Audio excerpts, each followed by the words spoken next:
This dish is a really, really handy one to know. And sometimes getting good quality fish can be tricky, but don't forget there's canned fish as well. Now the best I find is, especially from an inflammatory diet point of view, is always going to be fish that's been canned in spring water. Another thing that's good to note is virtually all salmon that's tinned is actually wild salmon. So it's actually a great product. It's a handy one in the fridge, but you know, you can do quite a lot with it. And here I'm just going to demonstrate that by making very, very simple little pasta using canned salmon. So I have one standard tin of salmon here. I drained off most of the juice, but it's 200 grams of wild tinned salmon. That's your normal enough tin. I've about 150 grams of spinach. I've got 200 grams of pasta.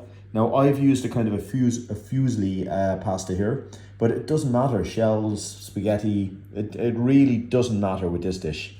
I have 2 cloves of garlic. I have a few sprigs of fresh oregano. Again, it doesn't matter if you have a piece of basil, even if you have nothing at all, there's not to worry. But it's nice to have a little bit of that flavor as well. I have a few milliliters of olive oil, say about 20 ml olive oil. And then I'm just going to season with a little bit of salt and black pepper. And that's all you need for this. Very, very simple, handy go-to recipe. And it's a good way of getting that little piece of hit from some quite good quality omega-3 from the wild salmon. So to cook this dish, all I'm going to do is put a little tiny drop of olive oil, about 10 ml, into a pan. Now I don't want the pan scorching hot, just a nice warm hot pan if you like. And to that I'm going to add my garlic. And I'm just going to do very gently. I don't want to burn the garlic, I don't want to put much colour in it, but I'm going to very, very gently let the garlic flavour that piece of olive oil.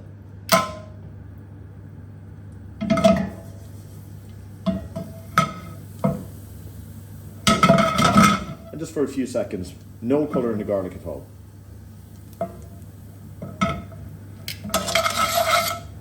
Next, I'm going to add my pasta.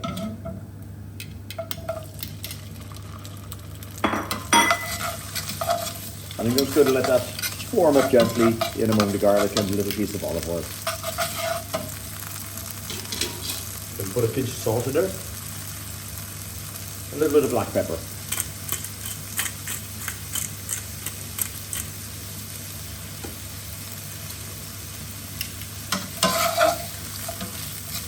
Just let the olive oil coat the pasta.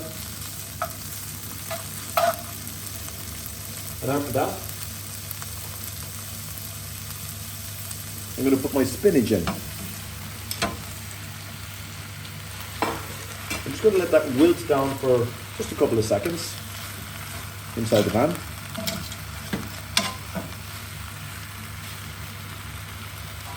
Just going to pop the lid on it. There's also already a piece of moisture from the spinach itself. Just going to put up the heat there a little bit just to move it along a piece. Another thing is I haven't broke up, I've kept the salmon that's been tinned in as large chunks as I can. And again, salmon that's been canned in spring water is really the best choice. The problem is, you see, the next choice after that I would suggest is salmon that's been canned in olive oil. But salmon or any tinned fish that's been done in seed oils such as sunflower seed or rapeseed oils and just your general vegetable oils, again, they're quite high in omega-6, which is quite pro-inflammatory. So you kind of don't get the same benefit out of them. But having said that, they're still a good quality product. Next, I'm just going to pop in my salmon. And as you can see, the spinach was just about half wilted down.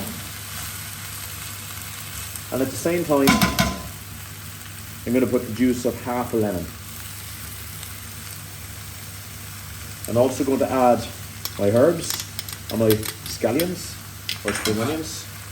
And I'm going to quite gently move the pasta around. I want to keep the fish in nice chunks.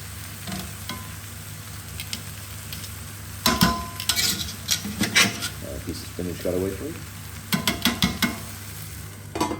Just going to cover that. I'm going to wait for maybe 30 seconds at a nice high heat. Just enough time, literally, to allow the fish to warm through. And it is really that simple. I can put some of the nice salmon on top. And that is a very simple little pasta dish made with a can of salmon, a little bit of pasta, and a little piece of spinach that you can easily obtain. And it just shows the versatility of making something, that you can make something healthy with very, very little in the store cupboard.